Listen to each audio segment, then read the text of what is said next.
Welcome back to my YouTube channel. Another video, another online lending application review na naman ang ating gagawin for today's video. Ang online lending application na pag-uusapan natin is si Suki Loan. So guys, itong si Suki Loan is matagal na siya dito sa Google Play Store. So matagal na po siyang nag-i-exist dito. Nakita ko itong kanyang ad sa YouTube. So habang nanonood ako sa YouTube, ito yung nagpa-pop up na ad sa YouTube. So syempre ako na curious kung ano bang meron dito kay Suki Loan. Ating nga alamin kung ano ba yung mai-offer dito sa atin ni Suki Loan. Kung meron nga ba siyang improvement kasi matagal na po siya dito sa Google Play Store. And alam nyo ba guys, tatlong requirements lang ang kailangan natin dito kay Suki Loan. So una is 18 years old above ang pwede po ditong umutang. And you are a Filipino citizen. So kung ikaw po ay Pilipino, pwede ka dito. And ang kailangan lang nating ID dito is one government-issued ID. So yun lang guys yung kailangan natin na requirements para makapag-loan tayo dito kay Suki Loan. Sabi nga dito guys ni Suki Loan, grow fast, double your loan limit shortly. Ang maximum loanable amount dito is 20,000 pesos. Alam naman natin, di ba, sa lahat ng online lending application, hindi po natin nakukuha agad-agad yung maximum loanable amount nila. So, una po is maliit lamang po yung i-offer sa atin. So, wala namang guys nagsisimula sa malaking amount. And alam nyo rin ba guys, itong si Suki Loan is Philippines first and best loan app. So, tingnan nga natin kung talagang best loan app itong si Suki Loan. So, yan nga guys, ang loan amount niya is 20,000 pesos. Fast approval, instant disbursement. O yan, yan yung mga gusto natin, yung mga fast. So, yung mga mabibilis na yung mga gusto natin, di ba? Pay back what you own, then you can borrow again. So, after po natin makapagbayad, so pwede daw po ulit tayo dito makahiram. Pero guys, wag ka po muna magda-download o magpapadala sa kanya mga advertisement. At the end of this video, ipapakita ko sa inyo kung ano nga ba talaga yung mai-offer sa atin dito ni Suki Loan. If you wanna know more about this online lending application, just keep on watching. Guys, disclaimer lamang po, hindi po tayo agent or promoter ng any online lending application na ating nire-review dito sa ating YouTube channel. So tayo po is nag-share lang na ating personal experience ng paglo-loan sa kanila. Si Suki Loan is under po ni Hupan Lending Technology Incorporation and meron na po siyang 4.3 stars and 26k reviews as of now. So wag na po natin patagalin, mag-loan na po tayo dito kay Suki Loan. So, insert ko dito guys yung screen record ng paglo-loan ko dito kay Suki Loan. So, ang una nyo lang gagawin guys is punta lang kayo ng Google Play Store and then search nyo lang si Suki Loan and then install na po natin. Open na po natin si Suki Loan. So, click lang po natin yung open. So, need instant fund. So, yes, kailangan natin. Mapupunta na po agad tayo guys sa kanyang privacy policy. So, dito guys, ito po yung kanyang mga i-access which is SMS log, camera location, permission to image. Click lang po natin dito yung I agree. So, ayan guys, nasa dashboard na tayo. Click lang po natin yung allow. And 20,000 nga po yung kanyang maximum loanable amount dito. So, click na po natin dito yung apply.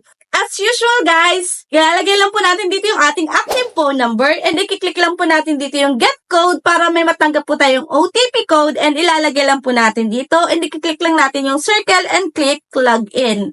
So, ganun lang guys, kadali. Balik po ulit tayo sa kanyang dashboard. So, ayan guys, talagang hindi naman nagbago. 20,000 po pa rin.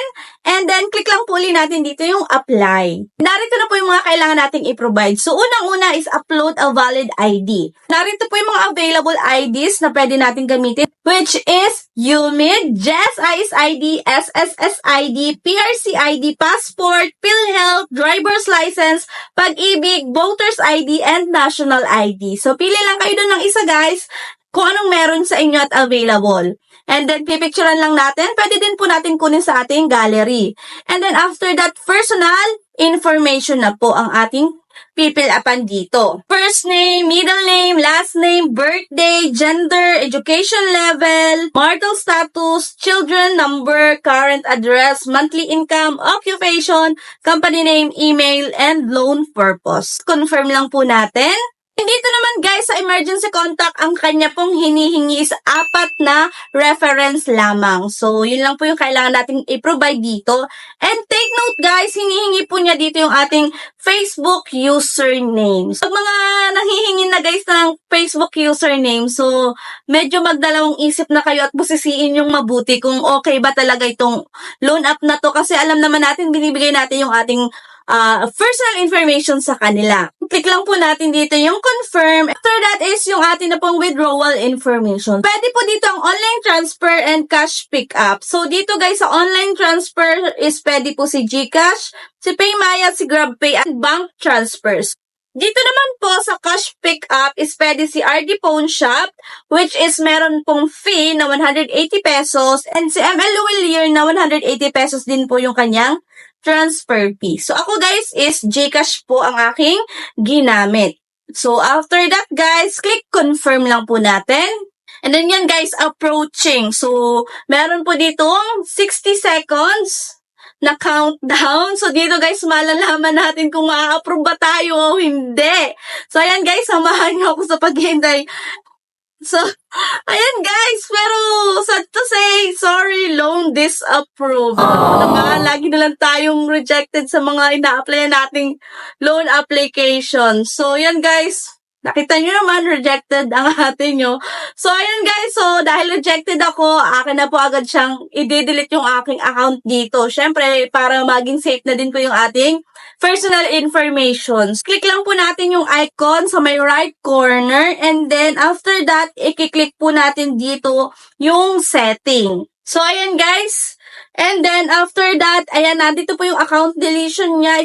I-click lang po natin. And then, yan. Click lang po natin yung confirm. And then, that's all. Na-delete na po natin yung ating account. Kung nakita niyo naman, guys, wala siyang pinakitang loan amount or any loan details kung magkano ba yung pwede ko sa kanyang mahiram. So, dinis-approve niya agad ako. So, napakasama ng ugali dito ni Suki Loan, di ba?